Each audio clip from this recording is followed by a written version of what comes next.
Hello everyone, I hope कि आप सब लोग बहुत अच्छे होंगे। सो आपका एग्ज़ाम नॉर्सेट का तो आ गया है भाई, आरआरबी का भी जल्दी ही आ जाएगा। अगर आप चैनल पे न्यू हो, चैनल को लाइक शेयर सब्सक्राइब जरूर कर लेना, बिकॉज ऑलरेडी 2660 क्वेश्चंस मैं करवा चुकी हूँ। नॉर्सेट 8 एंड आरआरबी की हम प्रिपरेशन कर रहे हैं। एंड अगर कोई भी बच्चा नॉर्सेट 8 के लिए भाई recorded batches MCQs plus test series regular का एक टेस्ट आपका फीस रहेगी 799, और MCQs की बहुत सारी क्लासेस मिलने वाली हैं ताकि आप बहुत से MCQs प्रैक्टिस कर पाओ। इंपॉर्टेंट टॉपिक्स भी अगर आपको चाहिए MCQs और टेस्ट सीरीज के साथ, तो सिर्फ 999 में आप ज्वाइन कर सकते हो इस नंबर पे मेरे पे कॉल या फिर मैसेज करके। आरआरबी के 2 मंथ्स के बैचेस शुरू हो गए हैं भाई। इंपॉर्टेंट टॉपिक बैच फीस रहेगी 1199, थ्योरी बैच फीस रहेगी 1999। ठीक है, तो फटाफट से जुड़ सकते हो आप मेरे साथ। नंबर आपके पास है, किसी भी नंबर किसी भी बैच में कॉल करके। सो चलते हैं हम अपने पहले ही क्वेश्चन पे। आज का पहला ही क्वेश्चन है, a client with the history of deep vein thrombosis is being discharge on a enoxaparin therapy, which statement indicate the need for further teaching. So देखो, एक पेशेंट है, ठीक है, deep vein thrombosis. So mostly deep vein thrombosis जो है वो किसको होता है भाई? वो उसको होता है जो कि बहुत ज़्यादा देर तक बेड रिडन रहता है, ठीक है ना। सो बेड रेस्ट वाले पेशेंट को इनो एक्सबेरिन थेरेपी चलती है, ठीक है। हिप रिप्लेसमेंट, नी रिप्लेसमेंट और स्टमक इंजरी वाली इसमें कॉम्बिनेशन हम देते हैं, ठीक है, विद एस्पिरिन के साथ कंबाइन करते हैं। तो ये प्रिवेंट करती है ब्लड क्लॉटिंग को, ठीक है। कौन सी मेडिसिन है जो कि थेरेपी प्रिवेंट करे ब्लड क्लॉट को, प्रिवेंट ब्लड क्लॉट्स, ठीक है।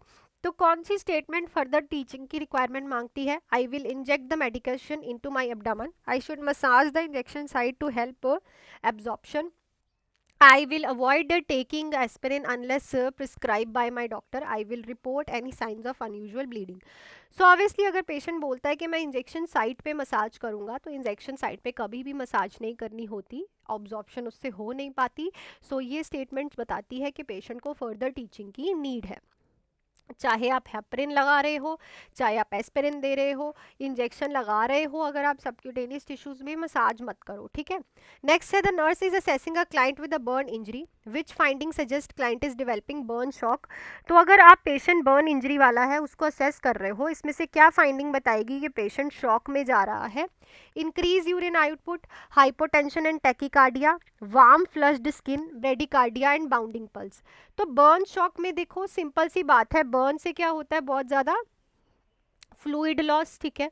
फ्लूइड लॉस से क्या होगी भाई? पेशेंट का बीपी कम होगा और टेकिकार्डिया होगा। टेकिकार्डिया मतलब हार्ट कंपनसेट करेगा, क्योंकि हार्ट को प्रॉपर ब्लड वॉल्यूम नहीं मिलेगा, जिससे वो ऑर्गन्स में भेज नहीं पाएगा, तो वो ज़्यादा धड़केगा, ज़्यादा बीट्स करेगा ताकि ब्लड को भेज पाए। तो ये फाइंडिंग्स देखने को मिलेंगी। नेक्स्ट है, a nurse is caring for a client with acute kidney injury due to hypovolaemia.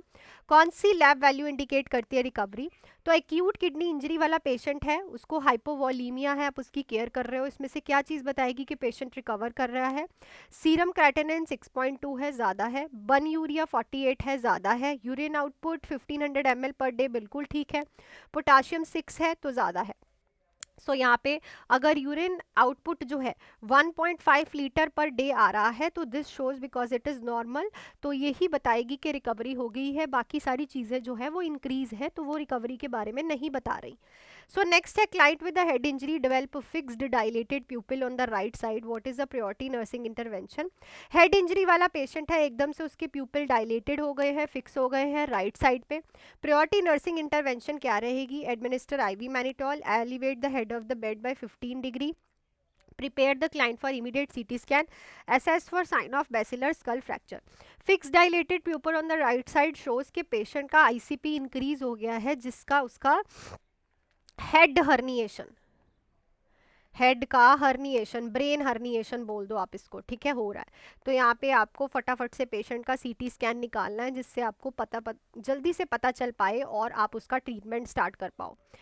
Next है, nurse is monitoring a client with a chest tube for a नीमोथोरेक्स, which finding immediate intervention.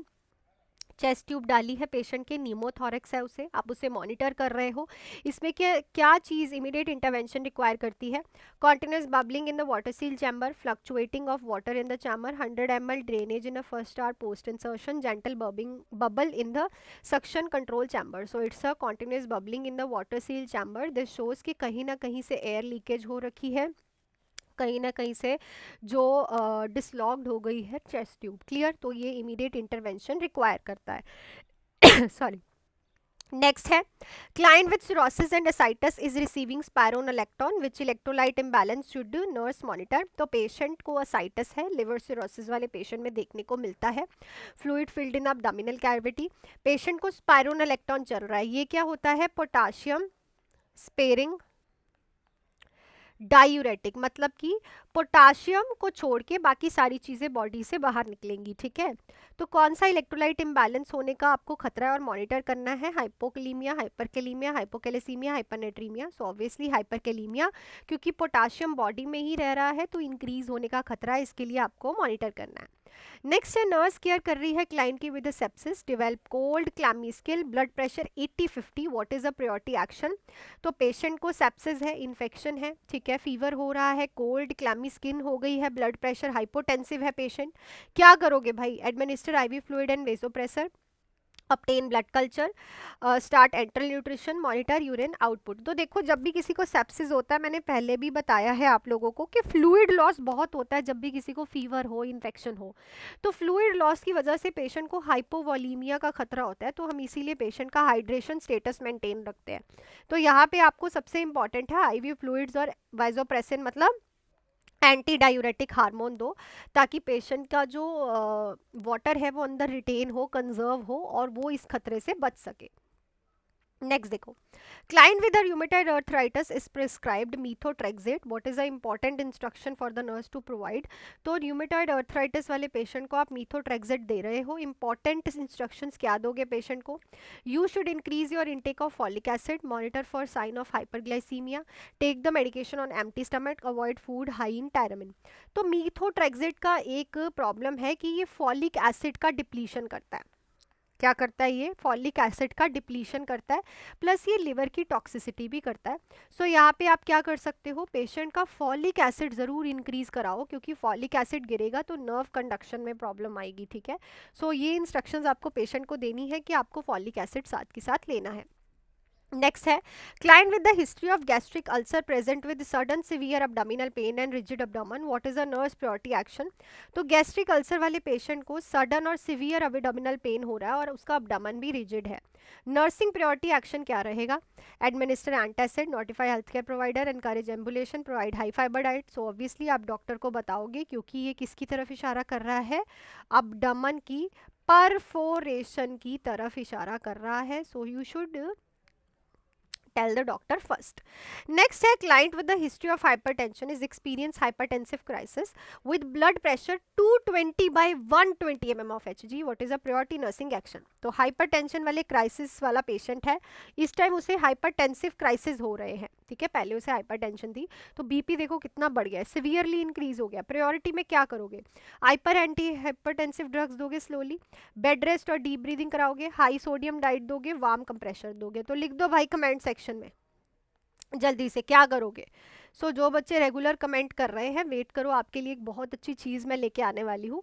Last जो मैंने आप लोगों से question पूछा था, Parkinson's disease वाला patient है, डिफ़िकल्टी हो रही है स्वॉल्विंग में, तो अब आप यहाँ पे क्या करोगे? ऑब्वियसली आप पेशेंट को ऑफर करोगे small and frequent meal with soft food, solid food मत दो, क्योंकि उसे स्वेलो करने में प्रॉब्लम है, तो ऑब्वियसली वो स्वेलो नहीं कर पाएगा ना, सॉफ्ट फूड ईजिली वो स्वेलो कर पाएगा। So right option is option number B. So that's it for this video बच्चे। सो वीडियो अच्छी लगी, वीडियो को लाइक शेयर सब्सक्राइब कर सकते हो, और बैचेस के लिए जुड़ सकते हो इस नंबर पे कॉल या फिर मैसेज करके। नॉर्सेट 8 के लिए MCQs प्लस टेस्ट सीरीज़ का बैच ओनली 799 में, and important topic MCQs and test series का बैच 999 में। RRB के 2 मंथ्स के बैचेस हैं, important topic and theory batch आप ज्वाइन कर सकते हो। नंबर आपके पास है, इस नंबर पे कॉल या फिर मैसेज करके। सो मिलती हूँ नेक्स्ट वीडियो में। Till then do hard work, make your parents proud and all the best.